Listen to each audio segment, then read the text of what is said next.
বলিংয়ের main পার্টটা হচ্ছে আমার এই ল্যান্ডিংয়ের জায়গাটা। আমার ল্যান্ডিংয়ের জায়গাটা যদি আমি ঠিক করতে পারি তাহলে আমার ওই জায়গাটা পারফেক্ট হবে। সেটা কিভাবে? সেটা হচ্ছে আমি এই জায়গায় দাঁড়ালাম, দাঁড়িয়ে এই যে এই বেসটা হচ্ছে আমার মেন ইম্পর্টেন্ট। এই বেসটা যদি ঠিক থাকে তাহলে আমার ওই জায়গাটা ঠিক হবে। তারপরে দেন আমার এই মাজাটা আমি যত ইউজ করব, এইটুকটা আমি যত ইউজ করব তত ওই জায়গায় আমার টার্ন করতে বাধ্য। টার্ন করবে না এটা কোনো কথা নাই, অবশ্যই করবে। পরের সাবজেক্ট হ্যান্ড। এই মাজা যখনই আমি পুশ করব তখন আমার হ্যান্ডটা ইউজ হবে, আর এই পাটা আমার সামনের দিকে যাবে। ঠিক আছে, ক্লিয়ার?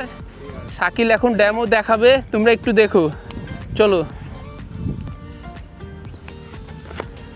গুড। এই জিনিসটা আমার এখান থেকে শুরু থেকে এই জায়গাটা বেস দেখাবো, তারপরে এই মাথাটা ইউজ করব, দেন শোল্ডার, তাহলে আমার কাজটা অ্যাকুরেট হবে। ক্লিয়ার?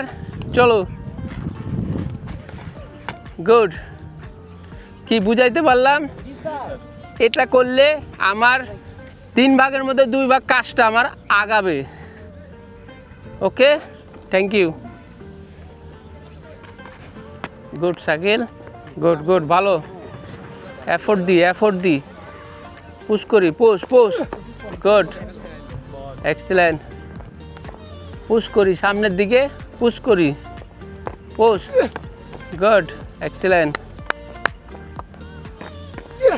গুড।